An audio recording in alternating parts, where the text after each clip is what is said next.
Selamat pagi anak-anak. Jadi pada hari ini kita akan belajar tentang Yesus mewartakan kerajaan Allah. Nah, di sini kita akan belajar tentang bagaimana Yesus mewartakan kerajaan Allah selama dia berada di dunia ini. Nah, apa sih itu artinya Yesus mewartakan kerajaan Allah? Nah, jadi mewartakan kerajaan Allah berarti menyampaikan kabar gembira tentang kasih, damai, dan keselamatan yang datang dari Allah melalui Yesus Kristus. Artinya, kita diajak untuk hidup sesuai kehendak Allah dengan menebarkan kasih, menolong sesama, mengampuni, dan membawa sukacita bagi orang lain. Melalui perkataan dan perbuatan baik kita setiap hari, orang lain juga dapat merasakan kehadiran Allah yang penuh kasih di tengah dunia. Jadi, isi perbuatan Yesus selama di dunia itu ialah pertobatan dan iman kepada Allah. Nah, pertobatan dan iman kepada Allah artinya adalah perubahan hati dan hidup untuk kembali kepada Allah serta mempercayakan seluruh hidup kepadanya. Nah, lebih jelasnya, pertobatan itu berarti meninggalkan dosa, kebiasaan buruk, dan cara hidup yang menjauhkan kita dari Allah, lalu berusaha hidup sesuai dengan kehendak Allah. Kemudian, iman kepada Allah berarti percaya sepenuhnya bahwa Allah mengasihi kita, menyertai kita, dan menuntun hidup kita menuju kebaikan. Jadi, pertobatan dan iman kepada Allah adalah langkah untuk memperbarui diri dan membangun hubungan yang lebih dekat dengan Allah lewat doa, ketaatan, dan perbuatan kasih. Nah, kemudian hidup sederhana dan adil. Hidup sederhana dan adil itu artinya menjalani kehidupan dengan tidak berlebihan, serta menghargai dan memperlakukan orang lain dengan benar dan setara. Hidup sederhana dan berarti, artinya puas dengan apa yang kita miliki, tidak boros, tidak serakah, dan bersyukur kepada berkat Tuhan. Kita menggunakan harta dan waktu seperlunya tanpa mencari kesenangan yang berlebihan. Hidup adil berarti bersikap jujur, menghormati hak orang lain, dan memperlakukan setiap orang dengan kasih tanpa membeda-bedakan. Nah, jadi hidup sederhana dan adil adalah cara hidup yang menunjukkan kasih kepada Allah dan sesama, serta membantu menciptakan dunia yang damai dan seimbang. Nah, kemudian itu kasih kepada sesama. Kasih kepada sesama artinya mencintai, menghargai, dan memperlakukan orang lain dengan baik seperti kita mengasihi diri kita sendiri. Kasih ini ditujukan lewat perbuatan nyata, menolong yang membutuhkan, mengampuni yang bersalah, tidak iri hati, dan selalu berbuat baik tanpa pamrih. Yesus mengajarkan bahwa kasih kepada sesama adalah hukum utama setelah kasih kepada Allah. Jadi, setiap kali kita berbuat baik, menolong, dan membawa damai bagi orang lain, kita sedang mewujudkan kasih Allah di dunia ini.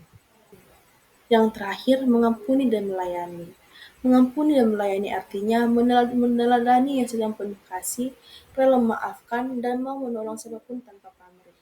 Mengampuni itu berarti membuka hati untuk memaafkan kesalahan orang lain, tidak menyimpan dendam, dan memberi kesempatan baru seperti Allah yang selalu mengampuni kita. Melayani itu berarti rela membantu dan memperhatikan kebutuhan orang lain dengan tulus tanpa mengharapkan balasan. Jadi, mengampuni dan melayani menunjukkan kasih sejati kepada Allah dan sesama, serta menjaga cara kita menghadirkan kerajaan Allah dan dalam kehidupan sehari-hari. Nah, sekarang tiba saatnya kita membaca kitab suci.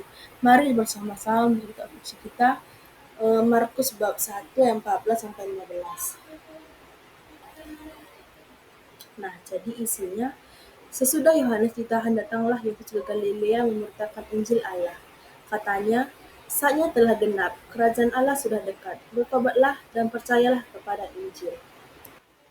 Nah, jadi dari ayat tersebut menunjukkan awal perbuatan Yesus. Ia datang membawa kabar gembira tentang kerajaan Allah, yaitu kasih dan keselamatan bagi semua orang.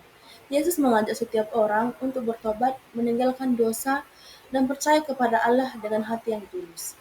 Nah, melalui ayat ini kita diajak untuk membuka hati, merubah menjadi lebih baik, dan hidup sesuai dengan kehendak Allah agar kerajaannya sungguh hadir dalam hidup kita sehari-hari. Nah, jadi contoh pewartaan Yesus selama dia ada di dunia ini, salah satunya adalah perumpamaan. Nah, lihat perumpamaan, Yesus sering menggunakan perumpamaan untuk mengajarkan tentang kerajaan Allah dengan cara yang mudah dipahami. Nah, contohnya itu tentang perumpamaan tentang anak yang hilang. Nah, di sini Yesus mengajarkan bahwa kasih dan pengampunan Allah bagi orang yang bertobat.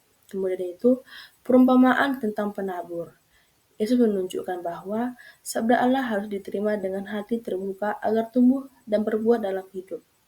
Kemudian perumpamaan tentang orang Samaria yang baik. Nah, di sini Yesus mengajarkan bahwa kasih kepada sesama tanpa membeda-bedakan.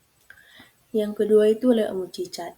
Mujizat yang Yesus yang tunjukkan kuasa dan kasih Allah yang menyelamatkan manusia dari penderitaan. Contohnya itu penyembuhan orang buta. Di sini Yesus menunjukkan belas kasih dan membawa harapan baru. Kemudian memberi makan 5.000 orang. Tanda kasih Allah yang selalu mencukupi kebutuhan umatnya. Yang terakhir, meredakan angin ribut. Nah, di sini Yesus menunjukkan bahwa Yesus berkuasa atas alam dan membawa kedamaian bagi orang yang percaya. Nah, yang terakhir lewat doa. Yesus mewartakan kerajaan Allah dengan menunjukkan hubungan yang akrab dengan Bapa lewat doa. Contohnya itu, doa di Taman Getsemani. Yesus mengajarkan ketaatan dan penyerahan diri kepada kehendak Allah.